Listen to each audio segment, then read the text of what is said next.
Ves pero no miras es una frase que escuché muchas veces en mi niñez.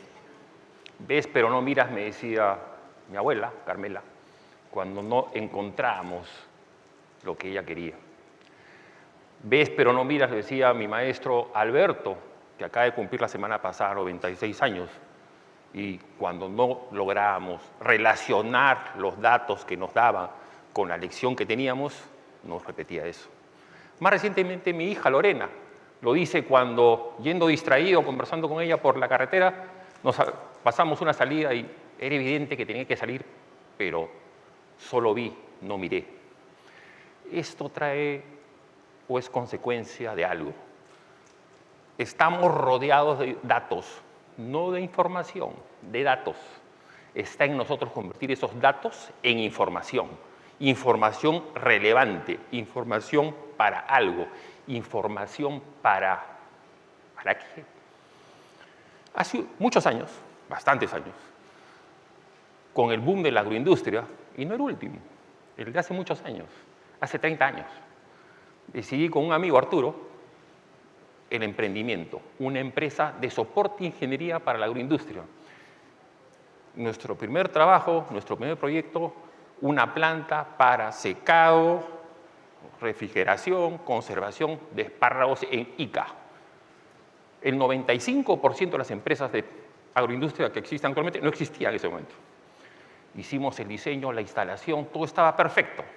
Se lanza el cultivo, se lanza la cosecha y una noche me llaman, la noche previa me llaman y me dicen los equipos no funcionan, no refrigeran, no alcanzamos la temperatura. En espárrago hay que tener 1 grado centígrado más o menos 0,5 desde que cosechas hasta que está 48 horas después en una góndola en Europa. Era un problema. Tenía ingenieros ahí y estaban dando vueltas por todos lados y no encontraban el problema. Volé a Ica. Estoy pasando al lado de un equipo de instalación y de repente me di cuenta de algo. Generalmente cuando pasaba al lado de ese equipo, me jalaba la ropa y no lo hizo. ¿Qué pasó? ¿Alguien ha metido la mano al sistema eléctrico? Sí, lo repararon, todo funciona. Los instrumentos nos dicen que todo está perfecto. Hay un pequeño problema. Los cables los han puesto al revés, los motores giran al revés y por eso no refrigera, no ventila. Una cosa inusual, una cosa que hay que estar atento, una cosa en la cual uno tiene que decir, oye, algo raro está pasando. No qué pasa, no qué está ocurriendo, sino qué no pasó, qué fue lo inusual. Y eso significa estar atento. Pero estar atento no solamente decir, presto mis sentidos para ver qué es el dato que adquiero. Cuando lo convierto en información, es lo valioso. Me convocan para ir a Antártida, el problema era el siguiente. No podemos ir a la Estación Peruana Antártica porque el manejo de combustibles es muy peligroso. Acaba de ocurrir un accidente muy grande, un derrame de petróleo, y están mirando no muy bien que los peruanos tengan una estación en la Antártida. ¿Podemos hacer algo con energías renovables? En esa época me encargaba de eso. Sí, lo primero que se me ocurrió, luego un rápido estudio, es viento. Unos vientos, no solamente helados, sino unos grandes ráfagas de viento. ¿Qué significa eso? Energía eólica. Pero era caro. Y cuando llegué, solar era una alternativa en épocas de verano, también. Los científicos daban soluciones de gradiente térmico oceánico, diferentes temperaturas. Otros, aprovechar los desperdicios, biogás. Estaba enseñando a unos amigos unas fotos donde estaban ahí los hielos, un lobo de mar tirado, esperando la nada, y de repente veo, pero si la respuesta está ahí, el agua. Uno puede decir, el agua está sólida, pero en verano se descongela. ¿Eso qué significa? ¿Que podemos usarla? Planificamos, estudiamos, evaluamos, hicimos monitoreos, perforaciones, modelamiento y se puso una turbina hidráulica en la Antártida. Mientras otros buscaban soluciones de lo conocido, no se dan cuenta que el entorno les está diciendo, aquí estoy como fuente de energía. Hay que estar atento a eso, hay que estar atento a mirar el entorno. Eso se llama análisis divergente, es decir, antes de centrarte en la solución, mira todo el panorama, mira todo el escenario. En otra oportunidad más adelante, me convocan para una cosa relativamente simple. Un organismo internacional me dice, hay que comprar más de 100.000 cocinas, en realidad, para comedores populares. Perfecto. Revise las especificaciones técnicas para lanzar el concurso y hacer la compra. Qué fácil. Pero me di cuenta de algo. ¿Quién va a usar estas cocinas? ¿Quiénes manejan los comedores populares? Bueno, quienes los manejan son señoras.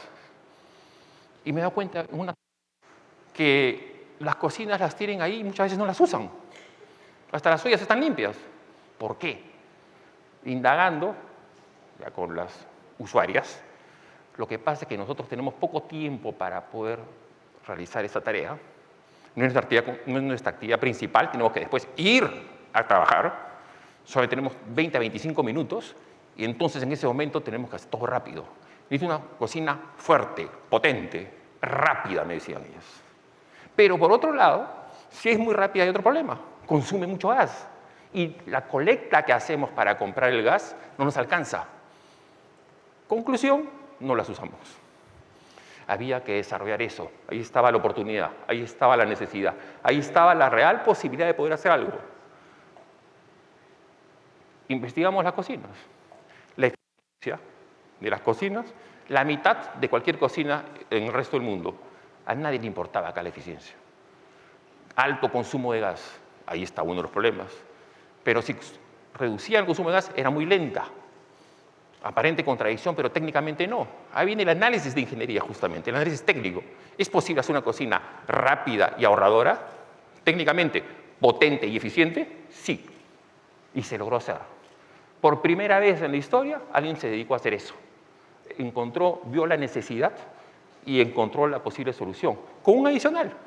No solamente que trabaje en Lima, que trabaje hasta 4.500 metros sobre el mar. Las probamos hasta en Cerro de Pasco. Y se desarrolló tecnología.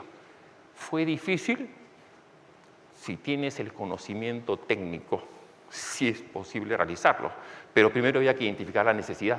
Los fabricantes de cocinas no lo iban a hacer, porque una cocina de la que estás viendo acá vale 60 soles, 70 soles. ¿Van a invertir en innovación, en desarrollo, en investigación?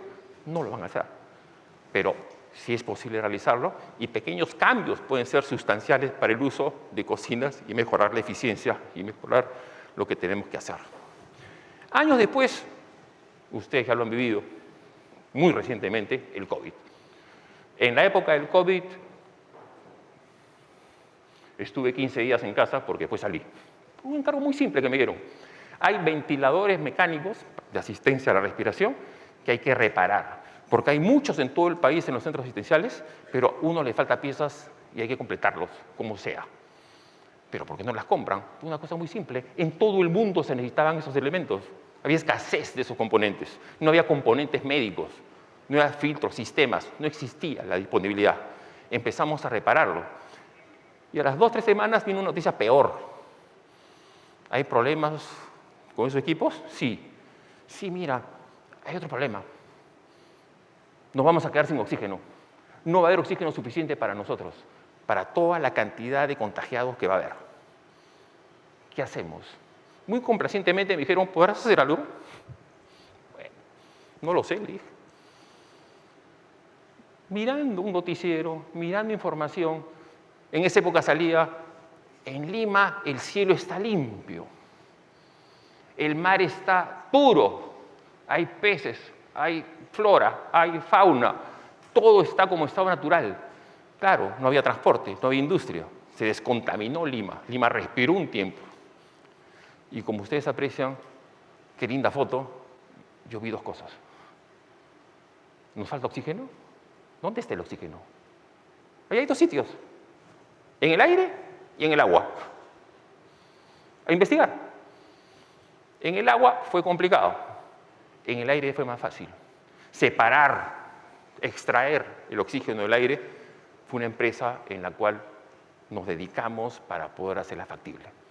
Me junté con 2 amigos de la universidad, antiguos amigos de la universidad, cada uno con sus habilidades, y dijimos, ¿enfrentamos esto? Sí.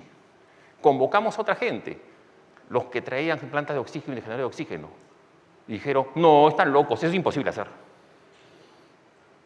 ¿Imposible? Revisemos el análisis bien otra vez. Revisemos si es posible hacerlo. Probamos y en 3 semanas desarrollamos un equipo. Al final fabricamos, ellos fabricaron, nosotros los asesoramos, 80 equipos de oxígeno, que significó tener conectados a 2.000 peruanos a la vez suministrando el oxígeno. Creo que fue un éxito, creo que fue un logro. Del imposible a hazlo, con pies forzados. No existían componentes médicos disponibles en el mundo. Las grandes potencias y economías compraron todos. Nosotros usamos componentes industriales. Pero como hay una tenue línea entre la solución audaz y la irresponsable, teníamos que probarlo. Y se probó. Y esos equipos y componentes industriales funcionaban muy bien. Se comprobó, se probó, se validó y se consiguieron las autorizaciones sanitarias para que esos equipos puedan ser utilizados. Es decir, hay que adaptarse también. Hay que adaptarse a las circunstancias. En un momento en el cual ni siquiera había ferreterías abiertas, en el cual se compraba en clave Morse los componentes. Uno iba a Malvinas y tocaba un portón y si te respondían 3 veces sabías que estaba abierto y podías entrar. Había un mundo paralelo en ese momento. Eso es lo que hay que hacer. La satisfacción de hacerlo nos llevó a otras ideas. Por ejemplo, fenómeno del niño. Otra contradicción. Una persona con el agua hasta el cuello, literalmente, y nosotros mandamos desde Lima, 1000 kilómetros de distancia, agua en botellas y en caja. Me pareció absurdo. No se podrá convertir, pues se llama la conversión del agua, es agua turbia en agua bebible. Otra vez, probemos, se hizo. Se hizo un equipo que puede abastecer a 2.000 personas y el costo por litro es de menos de 5 céntimos de sol. ¿Es posible hacerlo? Sí. Otra vez, algunos del mercado decían, es imposible, mejor no se metan a eso. Es posible tener entonces, cubrir necesidades llenando vacíos que existen. En ingeniería, a mis ingenieros les digo, no les digo, tú ves pero no miras. Les digo, hay que ser observador. Es un poquito más elegante. Pero el mensaje es el mismo. Saber observar, saber qué hacer, saber identificar. Por ejemplo, en este momento donde viene manufactura 4.0 y viene toda la tecnología de soporte y estamos asustados y las grandes empresas empiezan a decir tenemos que incorporar esa tecnología para ser competitivos. Pero hay un pequeño problema.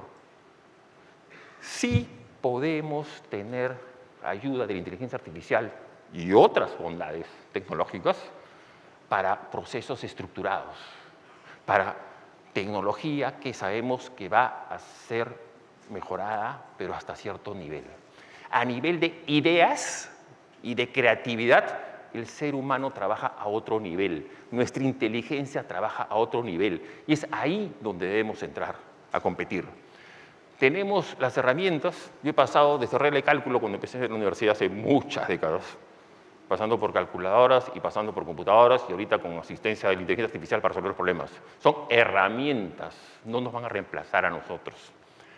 Por eso es que cuando aparecen los conceptos de investigación, desarrollo, innovación, emprendimiento y transferencia tecnológica, toda la cadena, primero la pregunta que me hago siempre, ¿y dónde me voy a ubicar? ¿En todo? A veces es difícil. Y es posible que de repente eso signifique la supervivencia. A principio de año estaba en un proyecto de innovación abierta de una gran empresa textil nacional, grande. Innovación abierta significa quiero incorporar tecnología a mis procesos para ser competitivo a nivel global. Las ofertas de los proveedores eran ponle estos sensores, ponle estos adaptadores, moderniza tu planta. Hay un pequeño detalle. El detalle es, si tu planta es obsoleta, por más instrumento que le pongas, no vas a convertirla en una planta con tecnología. Va a tener tecnología de punta, pero seguirá siendo obsoleta. Estás manejando la mediocridad. Nosotros creo que debemos concentrarnos en justamente darle valor agregado a los procesos. Y después vienen las herramientas. Por eso, y para tener un enfoque completo, necesitamos ver no solamente la parte macro, como el tema de la Antártida, no la parte microscópica, como el tema de qué falló, sino la parte meso, en la cual a todo nivel tenemos que estar enterados de lo que ocurre y estos datos convertirlos en información. Información relevante, información de valor. Y con un adicional, no solo hay que ver la tecnología, hay que conmoverse con las personas que van a usarla. Nuestro país tiene muchas necesidades. Hay que mirar todas las dimensiones. Y ahí, Micaela, una de mis nietas, es un ejemplo para mí. Curiosa, como Simón, el gato que está ahí. Son curiosísimos.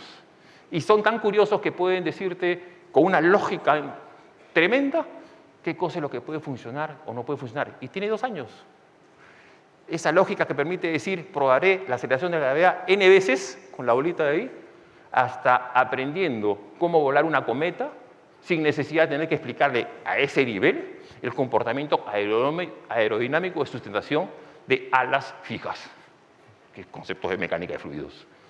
Está la semilla en la cual podemos trabajar. Todos nacimos con esa semilla. ¿Cómo la cultivamos? Con esfuerzo. ¿Y ese esfuerzo qué es en la metáfora de la semilla? Ese esfuerzo significa esfuerzo de conocimiento, de adquirir conocimientos, no la simpleza de usar solamente herramientas, sino de tener la fortaleza de decir, yo puedo trabajar más a un nivel superior como este. ¿Esto qué significa? ¿Significa que podemos hacerlo? Sí. ¿Significa que tenemos la capacidad de hacerlo? Sí. He escuchado a los expositores que he podido. Todos tienen un mensaje muy potente. Creo que esto engloba a todos ellos. Y como me decía mi madre cada vez, me dice mi madre todavía vive, cada vez que tengo un proyecto, cada vez que me iba a la Antártida, que me iba al Ártico, que me iba a China, que me iba a una comunidad campesina, que emprendí una tarea que significaba algo importante para mí, me decía una frase que recién entendí en verdadera magnitud lo que significaba años después que me la decía desde niño. No solamente necesitas el escenario, el viento, sino unas alas poderosas para poder mantenerte ahí. Alas y buen viento es lo que requerimos. Gracias por su atención.